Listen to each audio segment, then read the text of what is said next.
What's up, everybody? It's Roger and Victoria here from the DisKingdom podcast. And on this episode, we're going to be talking about this kind of rumors and stuff that's been going around about a possible Star Wars hotel coming to to Disney's Hollywood Studios, or as we should probably call it now, Disney Star Wars Studios. So apparently, this one broke through WDW News Today. It was sort of found, I think, through a thing from Swagbucks, which is a name I haven't heard for a few years. Remember, it used to be trying to get money through Swagbucks from a little advert coming up on the bottom of your screen, and you used to click on things to get little points to get stuff. And actually, it's not the first time I've seen something Disney. We actually had a Disney Infinity figure leak through Swagbucks a few years ago, so it's not the first time I've seen of this.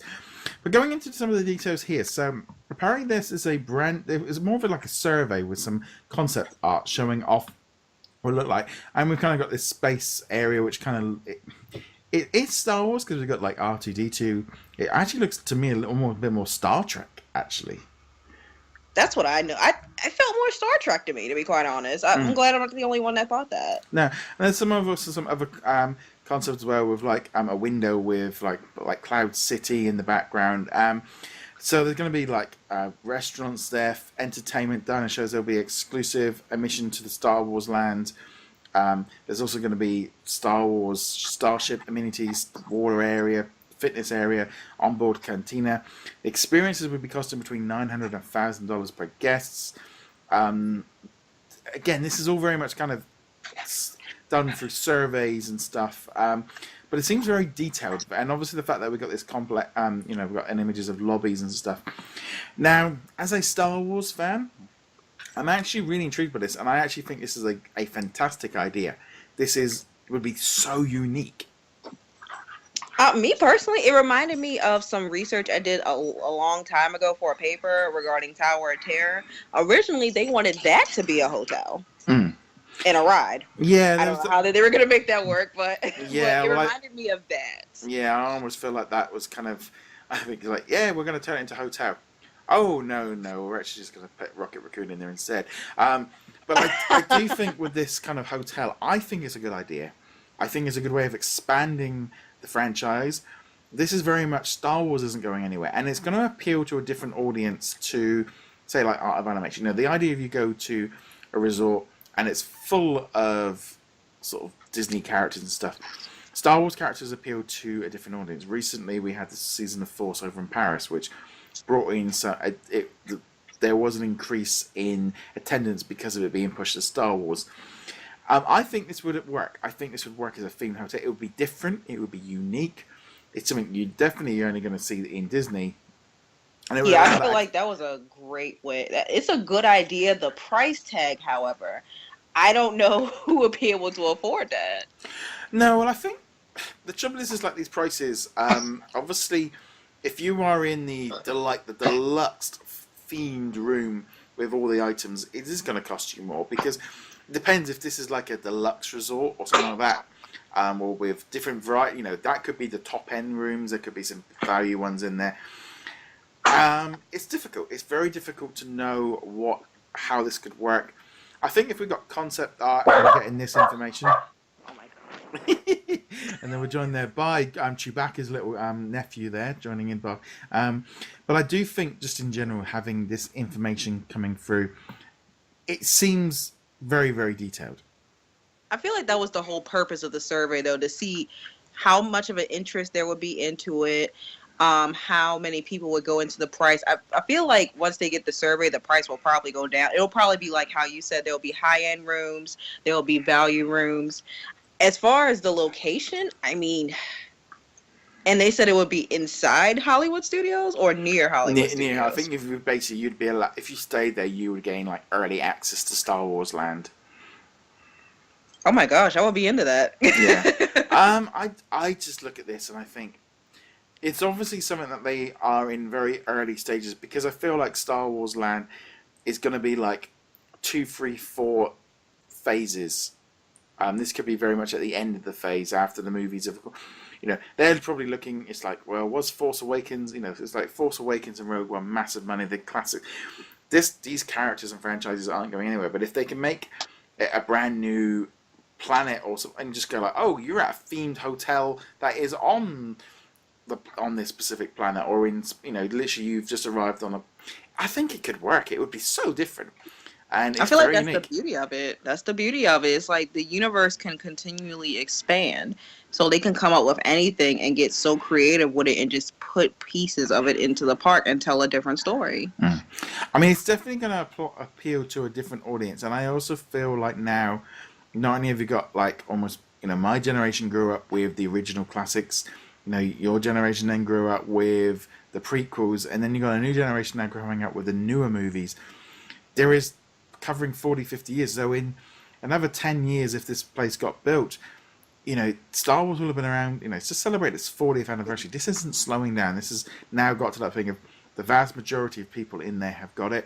I know some Disney fans were like, well, why can't we have this? Well, this is an entirely different one. So I'm just now waiting for the Avengers Tower to be built in the Hollywood Studios as well. That would actually be a really good idea for a hotel. I can't even lie. I could see that in Disney California Adventure, to be honest. It looks cool. I love the idea of it. I think it's definitely it does feel a little bit like if they were to announce this, it would have to come out. I mean, this even if they announce this tomorrow, by the time they start building it, this is 4 or 5 years away. Yeah, because they slated Star Wars Land, well, the first phase of it anyway, to open in 19, I believe.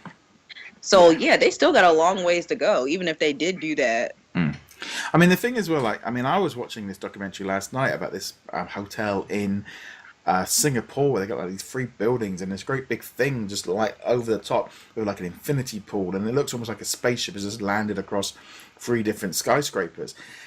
And you are looking at these hotels, and they are all looking to do something different and offer something very unique. And the Star Wars hotel would be unlike anything else on the planet, literally, but also it would be very unique to that area. And tourists, whether or not they want to spend the whole 2 weeks there, but it would be like, oh, we're going to have 2 nights, 1 night experience at Star Wars. And like, I think fans would go for it. I feel like it'll be like Be Our Guest in a way. It's like you're paying more so for the experience than the actual thing that you're there for, which isn't an issue. If that's what's gonna draw people in and spend money, then go for it. But I can also imagine as well, if there's like themed restaurants, people are gonna want to go in there anyway, and people are gonna go in there and want to have a look around. But also, if it all didn't work, a few tweaks and stuff, and they just become a normal hotel, and they need the capacity anyway. But it just, to me, it feels like a win-win-win, and I think it's a fantastic story. And I mean, looking at the, it's very, like I said, it's very much in the early stages. It's in a survey mode, concept art. It might never even come to anything, or it could go through some stages. I mean, it could just become a loosely fitted theme. I can definitely. I'm all for the idea. I would go there. I would stay there. So I hope they do something with it and it comes to fruition, because I would love it. Yeah, I mean, just looking here, someone said about it being priced. Apparently, a value day at the Grand Floridian is around about $800. So that's not too bad. It's that kind of thing as well. Of I think, like I say, the Disney fans that only like Disney are still struggling with Star Wars and Marvel being a part of Disney, and also how much content they want to bring to the parks, and how much maybe I don't necessarily know sometimes if Disney, some of the Disney fans maybe don't quite realize how important and how popular Star Wars is.